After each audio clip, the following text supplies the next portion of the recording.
Who's got birds? That's long gone from Canada. except the occasional. They are in Mexico now. Ah, okay. You've got all our birds. I missed that sound. Windows are all closed.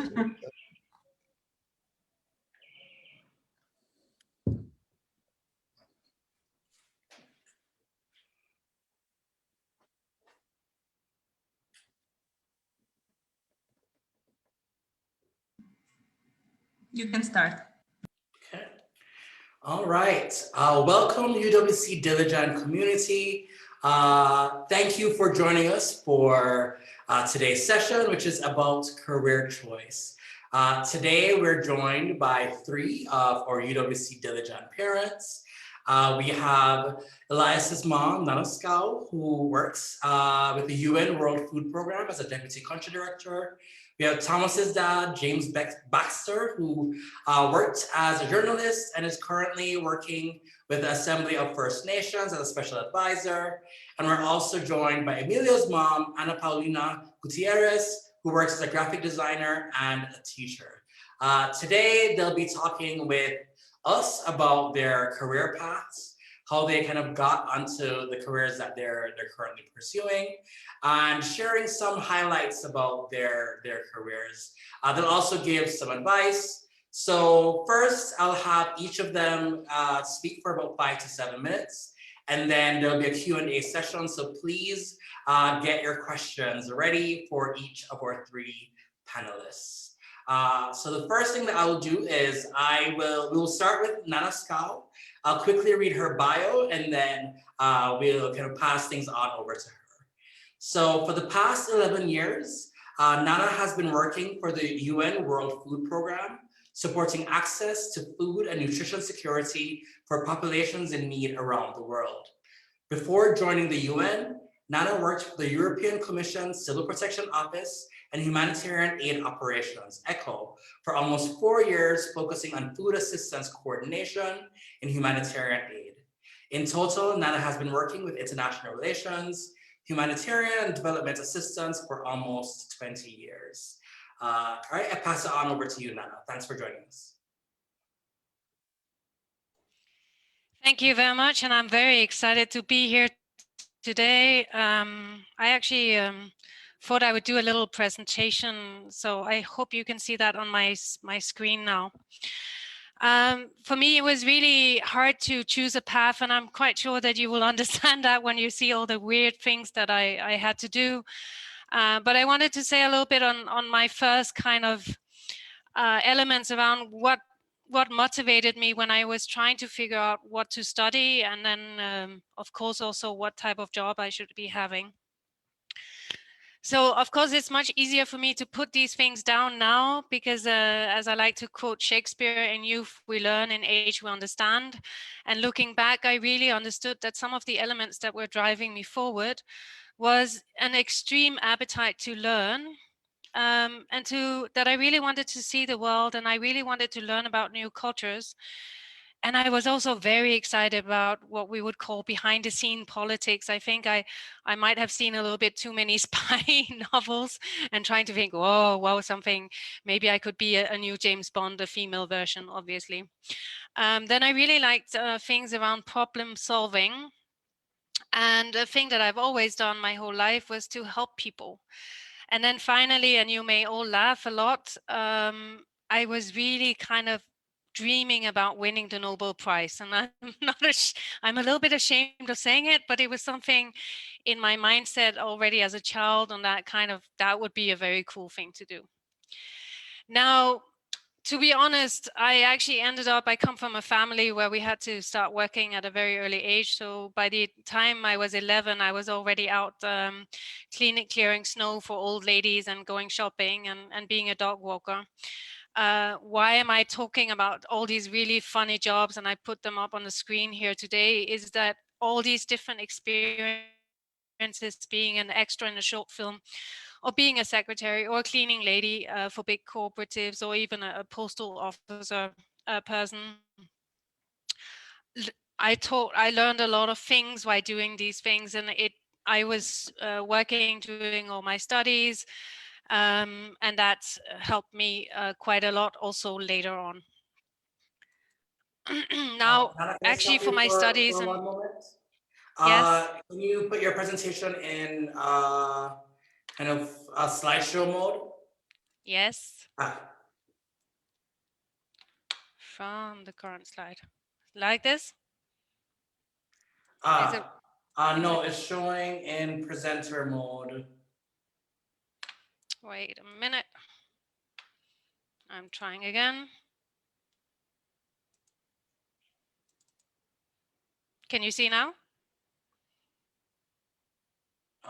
Uh, yeah, maybe try from current slide or, yeah, maybe try from current slide, see if that works. That's what it's giving me. Ah, okay, I think it's fine. You can proceed. Okay. No, just I think, to be honest, I really had a hard time choosing when I had to study. And of course, when I studied, you didn't have all these integrated types of studies. You actually had the very traditional ways of you could only study economics and you could only study political science. So what I did, and I don't necessarily recommend this, but I was able to do this because in Denmark, where I'm from, we do have free education. So I signed up for several universities at the same time. It's of course super illegal, but I did it anyway. And that actually allowed me to study both at the economics department, but also dash over. I studied law. I studied I actually studied public administration and governance and sociology and political science, and I think that comes up to 8 or 9 studies. The whole world, including my parents, were extremely worried, and everyone was like, "You have to focus on only one thing." And I just said to most people, "I just want to learn, and maybe I'll be an air balloon captain. This is my life. I want to decide." Now, the reason why my parents got a little bit off my back was that I was doing 3 masters at the same time, and I was really being very, my schedule was very like getting up at 6 in the morning, studying, then going to the different departments and universities in 2 different towns, going back in the afternoon and working. I was really managing my time quite well. I have no idea how I did this. So that kind of taught me a lesson on being able to manage my time a lot, but also that I didn't want to, I know that I couldn't really choose because I wasn't very clear on what I wanted. I just wanted to learn things. Now, of course, then I grew up a little bit. I finished some of the studies and I had to figure out, okay, what is it? And if you see, I came back to my values and saying, I'm really interested in helping people. I'm really interested in international politics. I want to see the world. I really politics. So what should I get into? I thought it was interesting with all the international political deals. Problem solving is kind of for anything and anywhere, and you can learn anywhere as well. And of course, getting the Nobel Prize was still a driver. And I'm not really good at writing, and I don't researching and coming up and solving any big math theorems. So that's how I somehow ended up in having a career and starting in the foreign ministry. And I really was able there to be so exposed to international politics and humanitarian affairs, dealing immediately with the Korean Peninsula, which is quite hard with DPRK and South Korea. Sri Lanka. I ended up working a lot on Afghanistan just after the war. The whole EU coordination on EU on Asia politics as well, with all what it entails. From the foreign ministry, I was deployed as a national expert into ECHO, the EU Civil Protection and Humanitarian Office.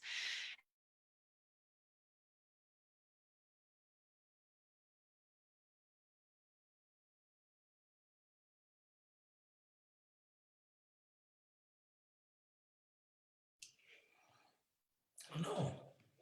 Political environment. And then because I had been a desk officer for North Korea or DPRK, I really wanted to go there, and there was a job opening with the World Food Program, who had an office, so I jumped over. I'm very lucky that in 2020 WFP received the Nobel Prize, so I guess I have achieved that goal along with my 15,000 other colleagues. Now, to be honest, and now comes the video, is that very often what we dream of and then what reality is slightly different. And sometimes I'm getting lost in all the templates and Excel sheets I have to fill in, and I'm wondering if I'm actually doing what I want. So I hope if you can put on the video just quickly.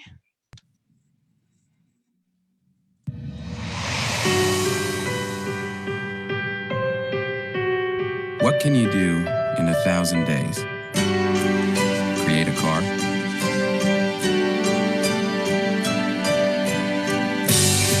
Design a skyscraper?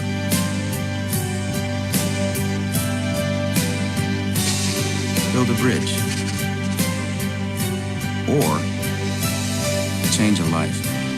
Every child has the potential to grow strong, the promise to succeed, the power to change the future. But too many are undernourished. What is undernutrition?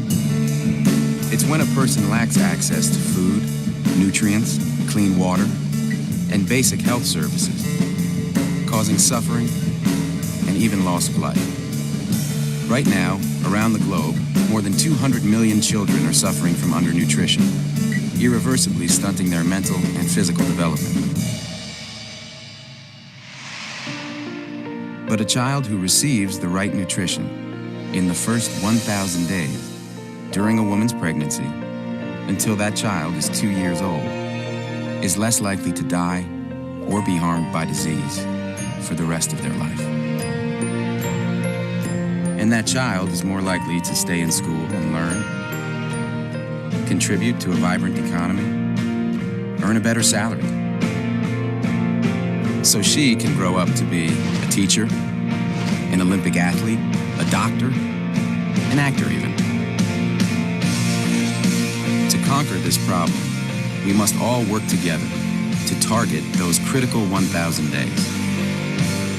By helping people increase the nutritious food they grow and eat, we can pave the way to economic stability and a healthier tomorrow.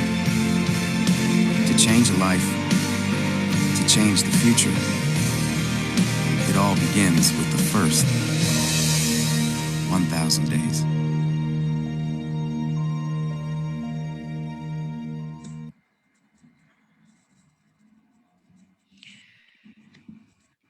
So, sorry.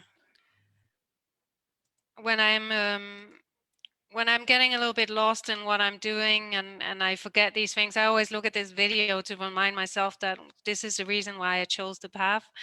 And even if there's a lot of bureaucracy and admin work, by the end of the day, I hope that this is the goal that I'm helping to achieve. Just a few things for you to choose for your future and a few of my advices. You can, I hope that they will be a little bit useful.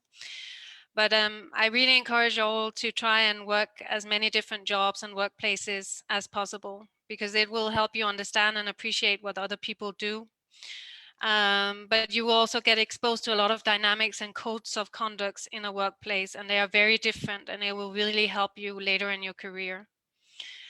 I always encourage to learn as many languages and cultural etiquettes as possible, because if you want to be a fireman, you can get a job everywhere in the world as long as you know the language.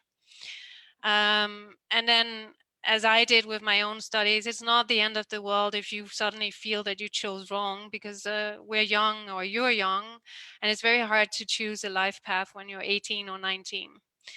The main point here is that do complete one learning path. People can steal everything from you, a car, your purse, your wallet, your phone, but they can never take away what you have learned. It's always yours. So it's very important to keep that in mind for whatever you choose to work on or to as your path. For me, it was very important to understand my values, because that's what I use every day when I'm motivated to motivate myself to go to work, even because that also happens, to say what is it that are my values and reassess. Sometimes they do change over a lifespan. Don't forget that 90% of the people study something that they will not necessarily be working with. The point here is to choose something where you understand that you're learning a methodology, you're learning how to solve problems, and that's something you can use for whatever you do. There's no studies or career paths that are better than others. The most important thing is you do something that you like to do. The things that were not so pronounced when I was younger and having to study was to be agile and adaptable, but that is really something for your generation. So think about that, think that you have to nurture. Learning doesn't stop even when you have completed your studies. I would actually claim that that's when it starts. When you get out in a job, you have to start apply everything that you learned throughout your whole educational life. That's all from my side. Thank you very much. Thank you. That was really, really amazing. I especially enjoyed those bits of advice that you shared. I think it was super pertinent for our students. Thank you, Nana. All right, now we'll have James Baxter quickly read his bio. James Baxter is an award-winning career journalist with expertise in global trade and economics, healthcare, energy and climate change, as well as North American politics. James spent most of his 30 years as a journalist, working his way up to running his own news company. Since 2018, he has been working with the Assembly of First Nations, which is a central advocacy voice of Canada's Indigenous peoples. Born and raised in Ottawa, James holds degrees in international relations, journalism, and media administration. Thanks for joining us, James. Thank you. And wow, it's Nana's given me quite a good head start here, because many of the things that she offered are the same advice I will. I was quickly sketching out how many full-time jobs I've had in the past 35 years, and it's 12. So, and they're all very different, which is really comes back to this idea that there's no one path, there's no sort of single focus. And in fact, one of the really wonderful things about being a journalist is my father was a journalist, his father was a journalist, and when I asked what it was about the business, about the career choice that they liked, my dad would say, there's not many jobs where you get to learn a new thing every day. And it's true. You start, whether you're a news writer or a filmmaker, you start with a clean sheet of paper every time, and you get to fill that in. You get to come in with to find out, research a story, write a story, shape it, and when you're in film or broadcast, you get to bring it to life too. And honestly, good writers bring things to life as well. There are a few careers that have been more disrupted than journalism in the last 10 years by changes brought on by technology. I mean, they've all been changed. Travel agents, obviously retailers, they're all changing, but journalism has had the entire sort of business model smashed. And there are other things that have come into that as well. But what used to be a fairly straightforward business model has been broken. As a result, it changes, literally month to month. And people are fine, but what is universal is people are still telling stories. People are using these amazing tools, technological advancements to tell stories differently, and it's actually quite wonderful. And so you will be coming out of university.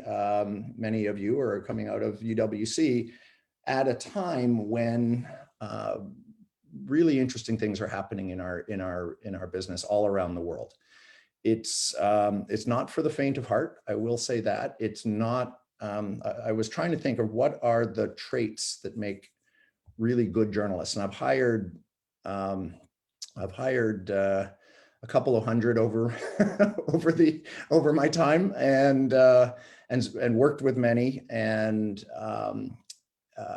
there's no single cookie cutter model for what makes a good journalist, but there are a few traits that are universal. And the first, and very much like Nana said, it's curiosity. It's the interest in trying new things, experiencing new things, and bringing that experience into your writing.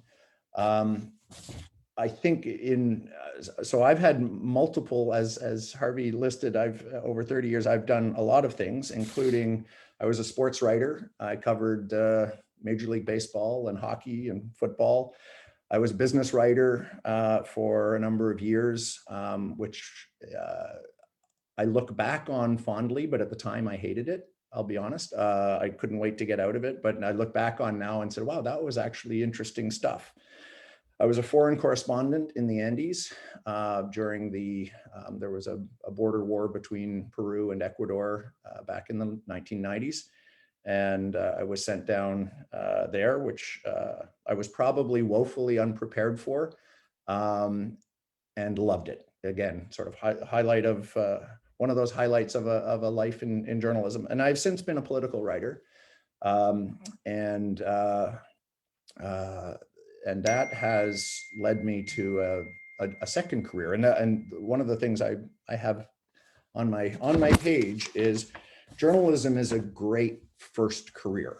And and you are at a point in your lives where you might, you're looking out over an expanse of 60, 70 years potentially of working life. You will have multiple careers, and journalism is one of those ones that that exposes you to a lot of things, and will help you find your voice and help you find the things that interest you most. I think the one last thing I will leave you with, and then really just open it up to questions when we come around, is you need to have, there's two things that I would say are key to successful journalists. One is a heightened sense of justice, of what's right and what's wrong, and the courage to tell those stories. There's a wonderful old expression that good journalism comforts the afflicted and afflicts the comfortable. That has, while Ottawa is a pretty comfortable place, it is fun to keep people on their toes, make sure that they're being honest, and demand that from them, on behalf of your fellow citizens. So I will leave on that, I think, if that's enough, Harvey, and then I'll, as I say, I'm wide open to questions. Happy to answer. That's great. Thank you so very much. I really like that quote. Comforts the afflicted and afflicts the comfortable. That's great. Thank you. All right, and then our third panelist is Ana Paulina Gutierrez. She's currently living in the Yucatan Peninsula in Mexico. As a graphic designer, she has worked as a freelancer in many fields, such as cultural and editorial projects. Ana is a teacher at the graphic design school at Universidad La Salle, did I pronounce it right, La Salle? Where she worked as headmaster from 2000 to 2006. During the later years, she has been bringing her two passions together, education and design, through research, collaboration, and consulting, as well as the direction of professional academic projects, focusing on cultural and social impact in the Yucatan Peninsula. Thanks for joining us, Ana. Thank you. I will share my screen so you can see some of my work, and I will tell you about it.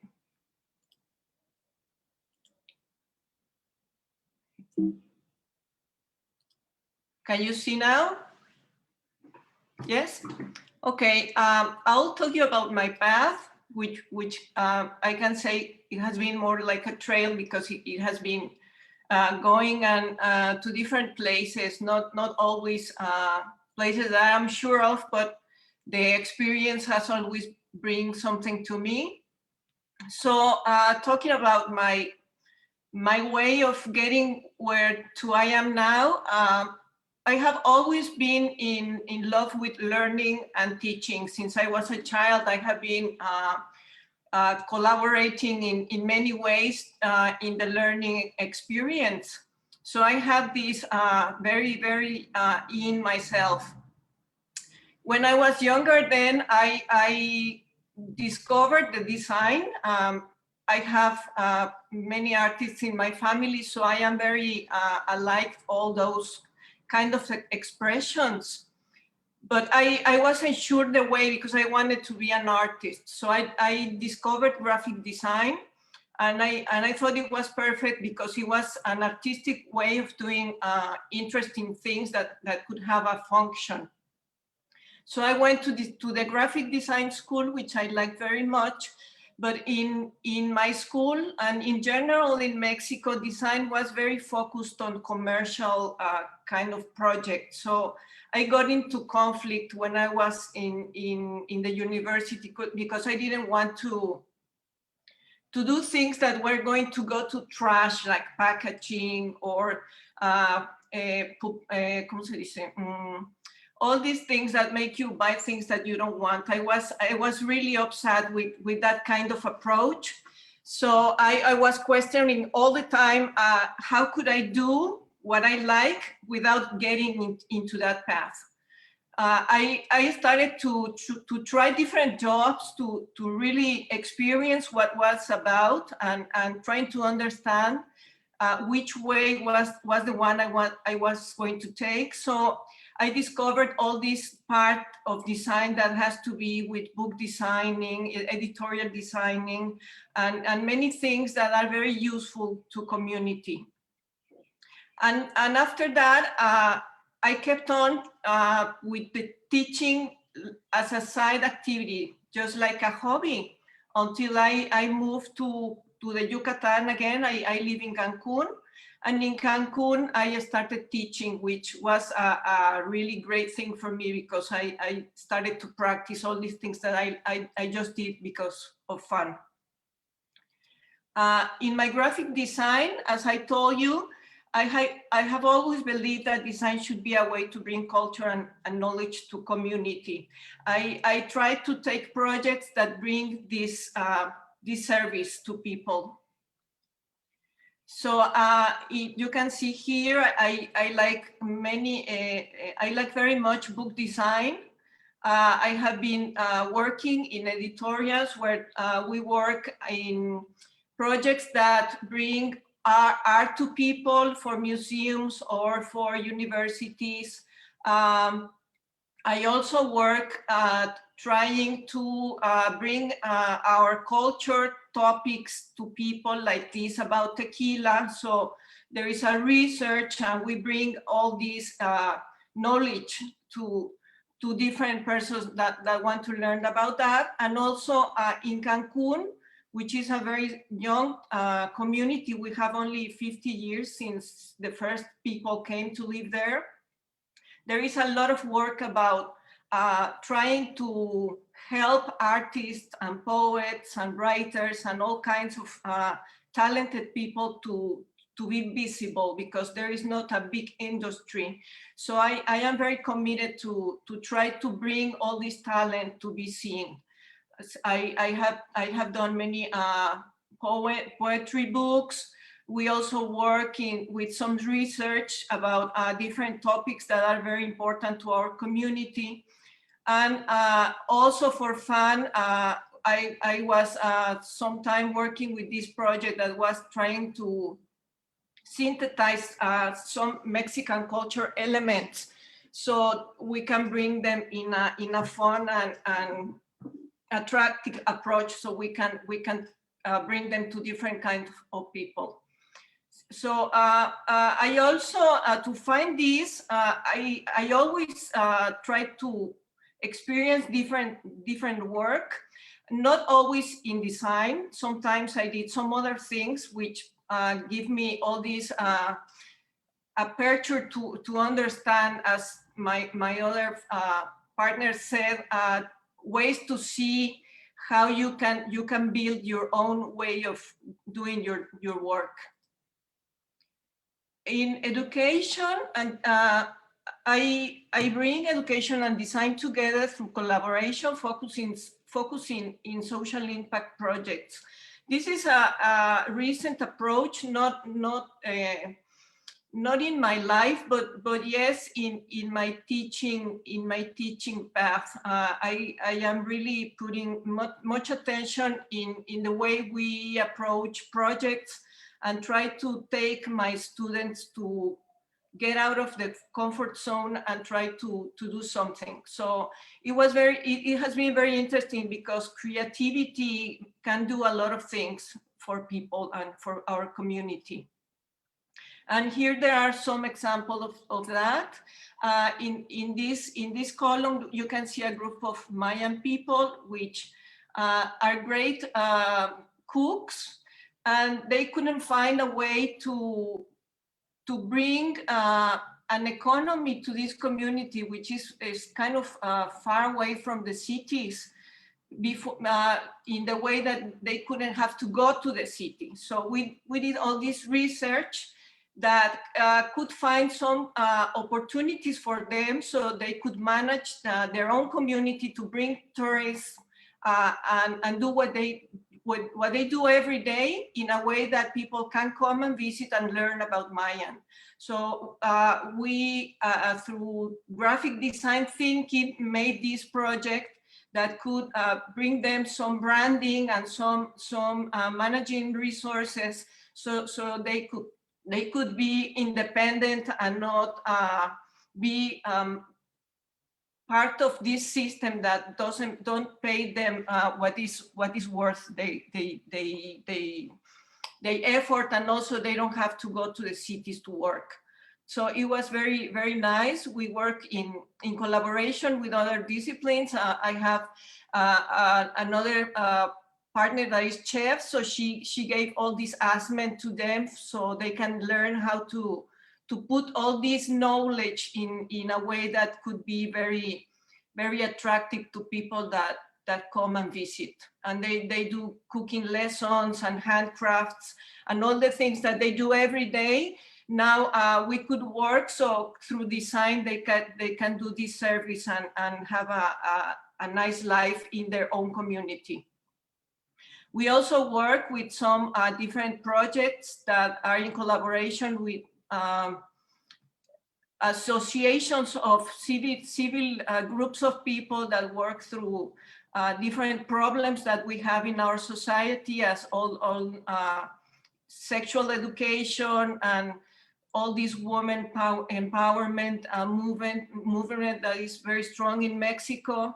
So my students do a lot of research about the problems and then try to bring graphic solutions that could be really easy for people to understand, which is what I think is our strength in graphic design.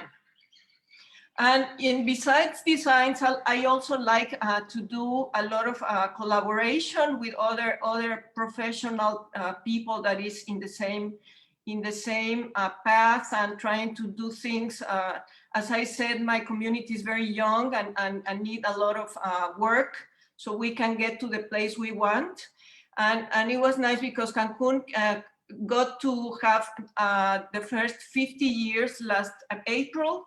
So we were thinking that maybe if we get to our first 100 years working on what we want, maybe we can build a community we vision.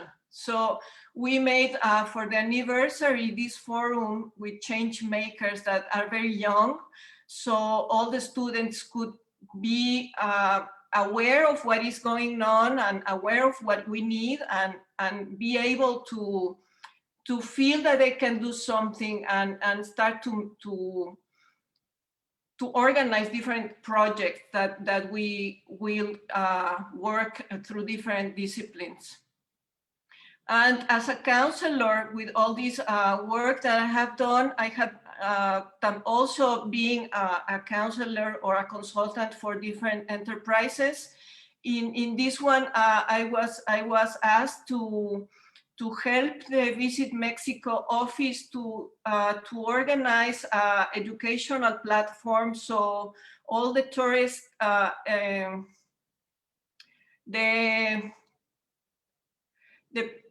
the tourist industry can get to learn how to treat all people that have disabilities in a way. So you can get to the tourist experience with anything that can stop you to enjoy, if you can't walk to get into the water, or the kind of food that you need to eat because you are in a specific treatment. And it's what people that have this experience in their family says is that it's very difficult when you're in a trip to relax, because you have to ask for many things that in a way are implicit, but people don't know them, so they don't know how to help. So we did all these programs, so all the people that is working in these places can understand how to help without being asked. So people can really relax and enjoy their vacation. It was a really nice project.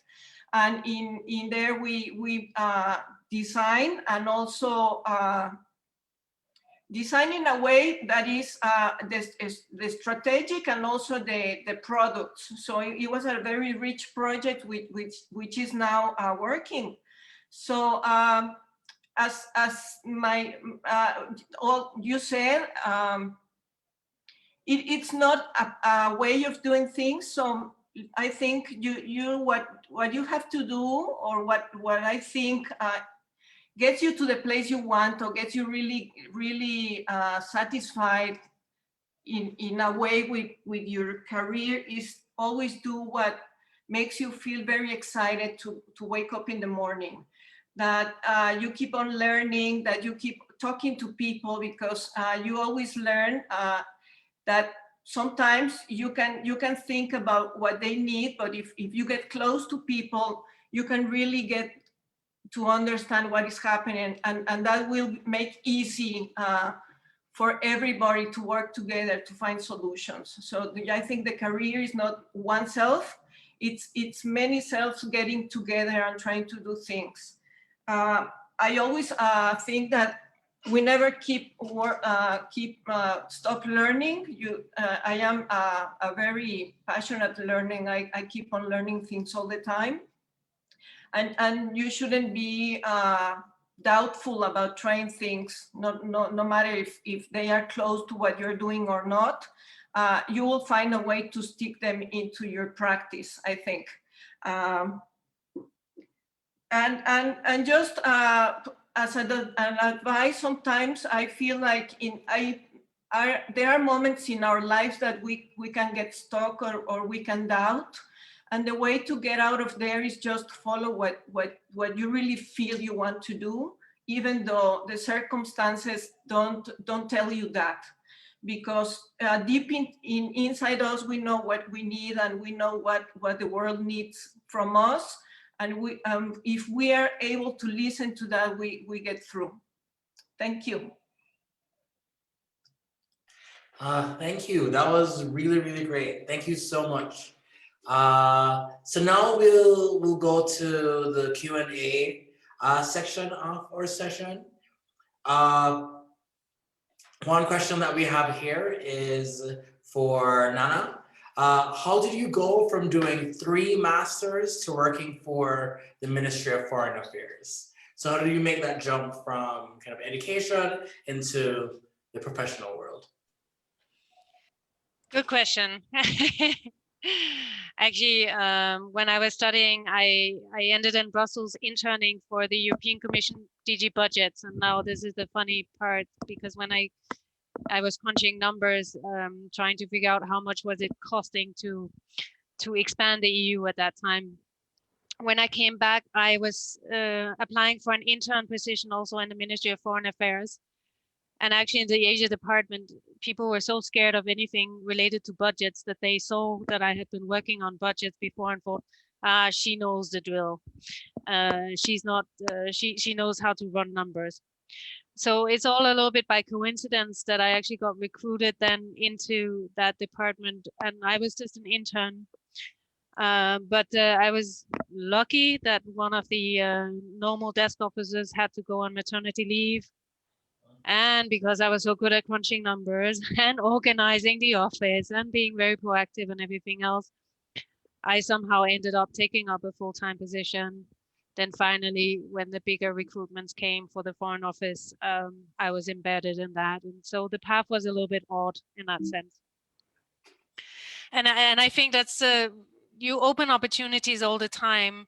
You meet people, you do different internships, different places, you're just paying interest. Sometimes you don't really know where it leads to. I'll encourage everyone to just open all the doors, because it may be the door that you do not see is suddenly leading to where you want to go. Over. Oh, thank you. Thank you. We have another question here. I want to ask you all, what did you consider while choosing a major at university? Was it content of a course, potential job opportunities in the future, or maybe a promising salary it can bring? What were some of the... Right. I'll dive in on that. I wasted my undergrad. I will be very honest with you, in the sense of, when I say that, I look back with a little bit of sadness, because I was so worried about getting a job, so worried about starting a career, that I didn't really look at the course catalog that was put in front of me, which, when you get to university, it'll boggle your mind, all of the different things you can study. And as I say, I just kind of dove into things that were very utilitarian, very useful, but not mind expanding. And it was really only sort of halfway through my third year that I started to open my mind to some of the more interesting things that a university can offer. And I almost wish I could start again. And I do that every year now. I go, maybe I should go back and do another bachelor's, because it is a lot of fun, but there's so many things. So I did my first degree was a joint degree in journalism and international relations. They were great grounding courses that helped me get my first job. But as Nana said right from the start, you will learn more in your first 6 months in the job than you do in 4 years of university. So, and then I, about 3 years later, did an MBA, and I then went back in my 40s to work did a research fellowship at Harvard. So you keep learning, and that's one of the nice things about journalism. But I think in most careers now, you'll need to stop, to relax. I don't want to say relax, but change course a little bit, breathe, take a new look at the world, and start again. So don't be afraid of that. There's no right answer to the degree question. Yes. Yes, I consider what I like to do, what I was good at, and also the program. But I was afraid, as they said, that it was an only way. That's why I say I didn't go into a freeway, because I thought it was like that. I thought I was getting into a car and going straight to somewhere. So that it was very difficult for me to just relax and think about the first step.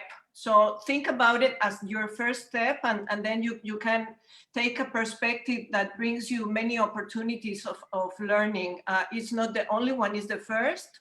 So it's just an introduction, and your life will bring you new opportunities for life. So I don't think we should, or I didn't do it, think about what job you wanted, maybe yes, in the way what you want to do for life, but it's better, I think, to just try to think of yourself doing something. And if it excites, maybe it's the good program for you. I clearly had problems with the course catalog like James.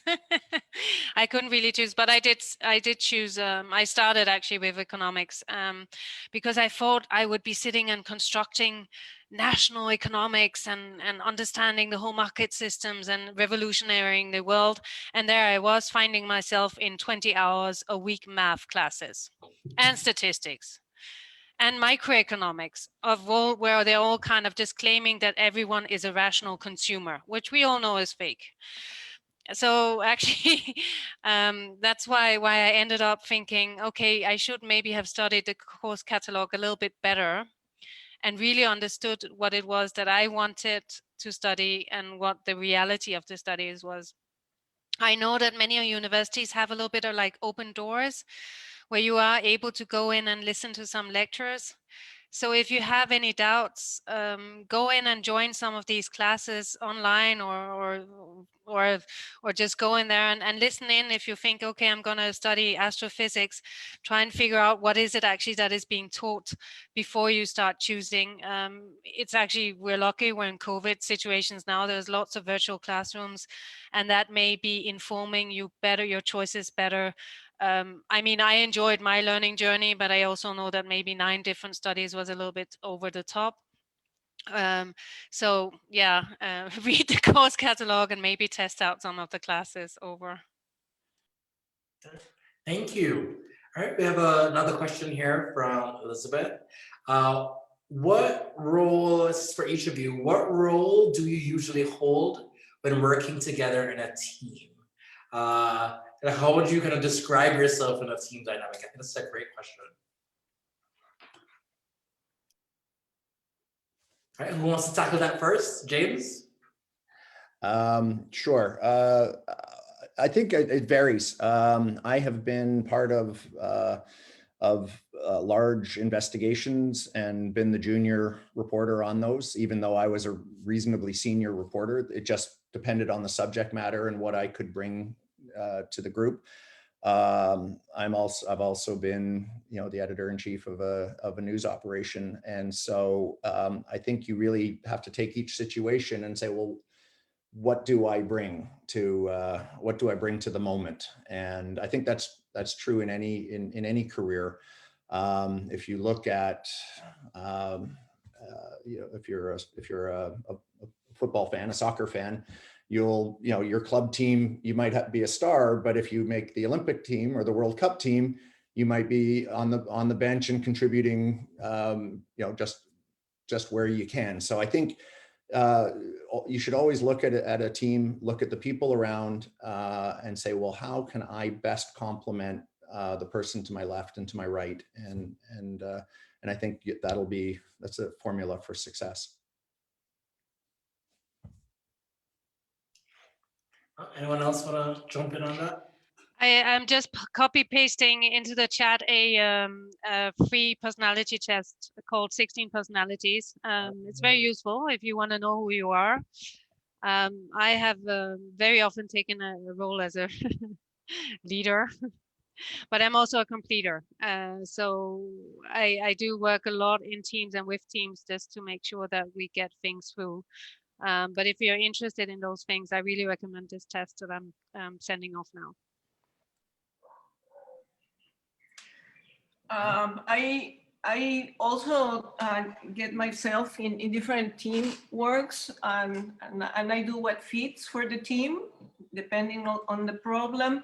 But many times I find myself being an observant and a creative thinker. So I bring some solutions that are out of the box in structures which need some different approaches. So design is always a good way to find solutions that are not linear.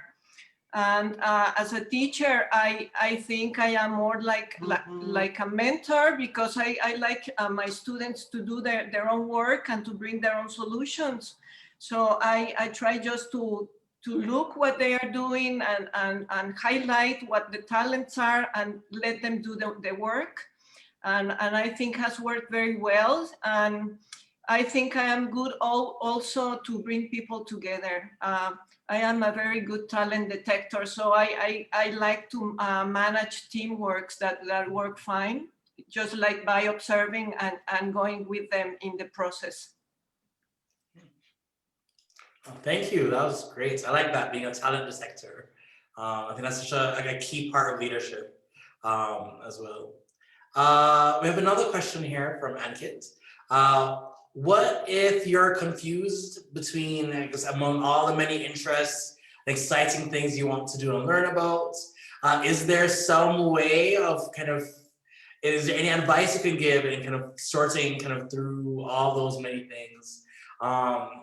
And kind of sorting through kind of what is reality and what is maybe just kind of, dreamland. Yeah, I don't know if any of you have anything to share about that. You could take Nana's approach and do all of them.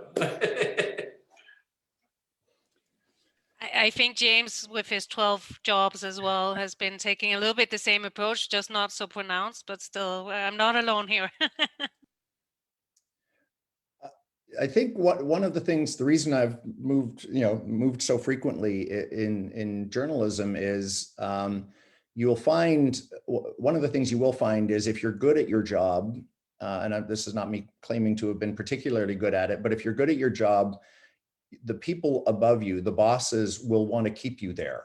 And if you're a restless spirit and you are curious and you want to try new things, sometimes you just have to move, and it becomes, honestly, it becomes a bit of a habit. There are a number of jobs I left at just the right time. There are other jobs I wish I hadn't left, but I just, at the time, I felt, oh, well, I'm stuck here, and it's not taking me where I want to, where I think I want to be. And it took me a long time to get past that sort of impatience. And I'm probably, Thomas will tell you, I'm still a little impatient from time to time. But it is something that,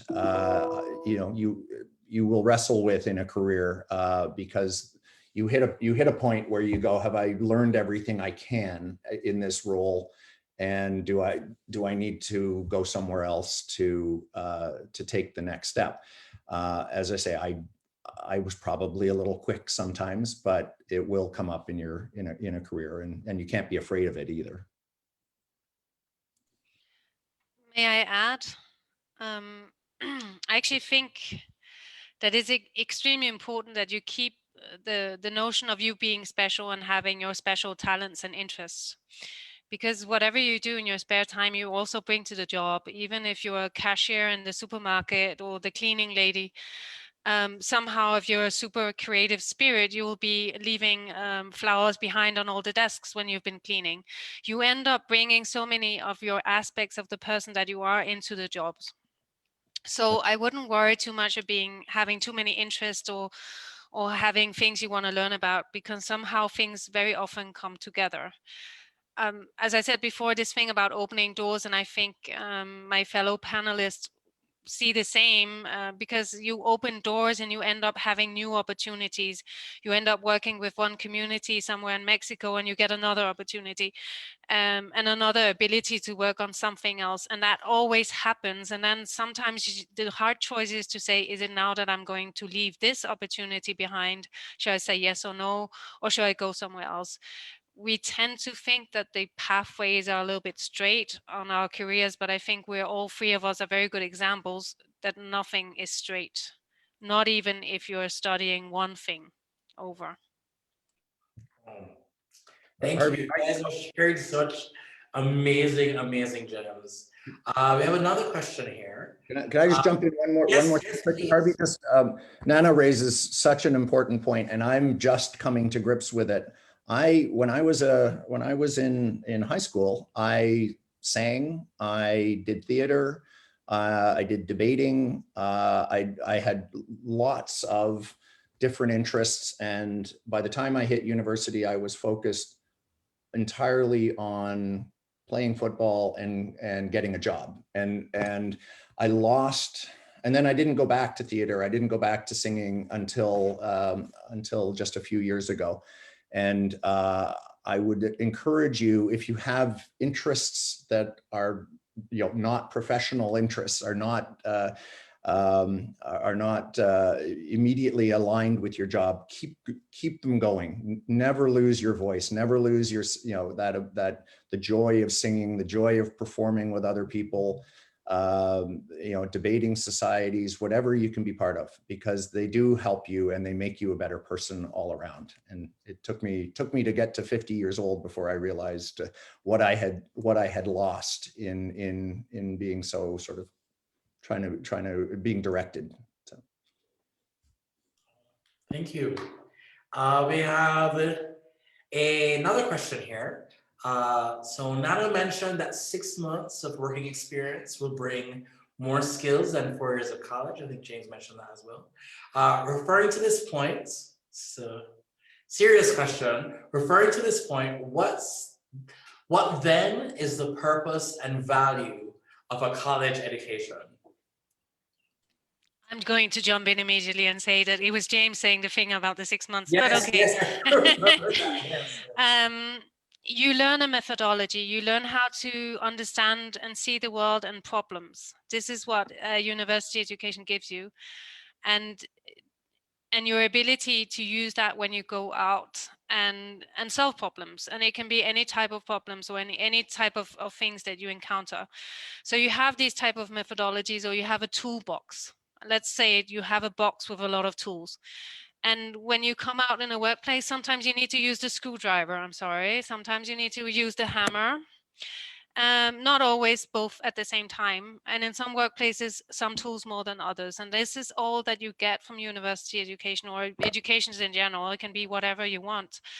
If you want to be an actor, you go to actor school. But all these tools are things that will help you in whatever job and whatever future path you choose along the way.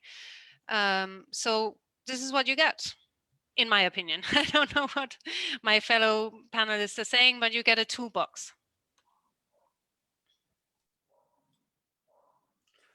Anna, the only thing I would add to that is university is a place where you can try and fail. And it doesn't have real life implications. It's important, and it's part of the learning process to dive into something you've never done before. Do it with people who have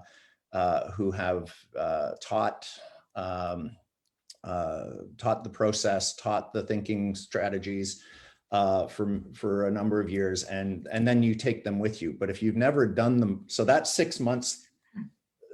Think of it like a building.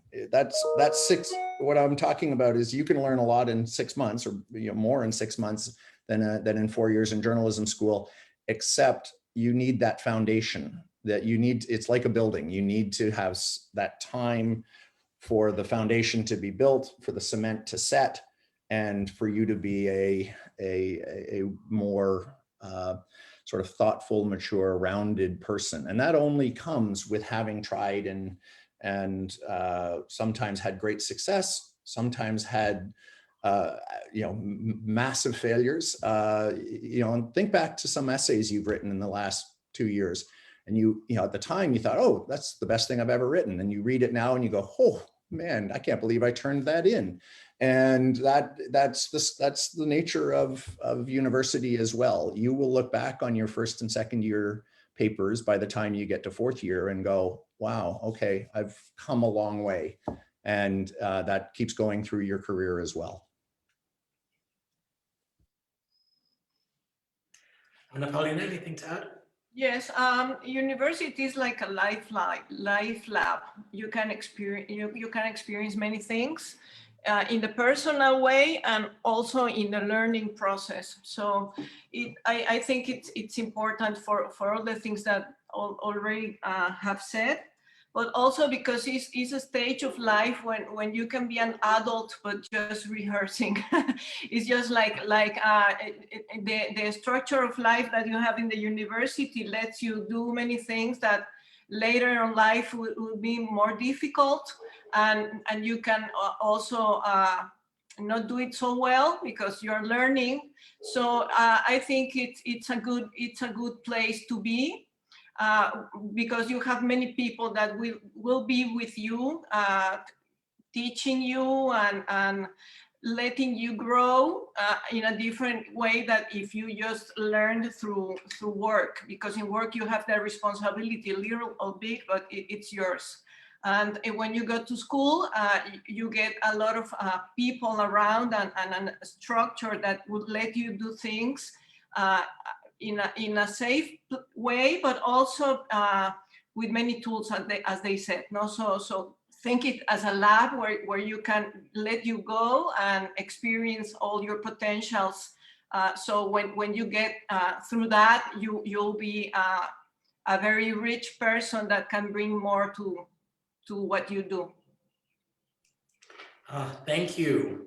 I think that is our time. So thank you to our panelists. You guys have shared some amazing insight that I really hope our students have received and will really, truly kind of live kind of their day-to-day lives. So thank you so much. Thank you, Nana. Thank you, James.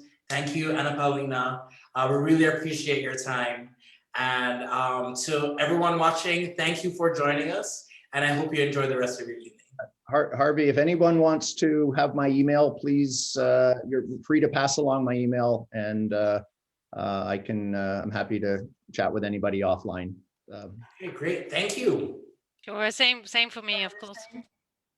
Thank you. And thank you. Oh, last thing is thank you to Future Studio for hosting this event.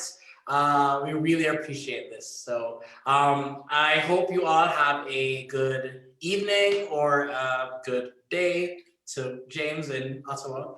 But thank you all and have a good day. Bye. Thank you. Thank you.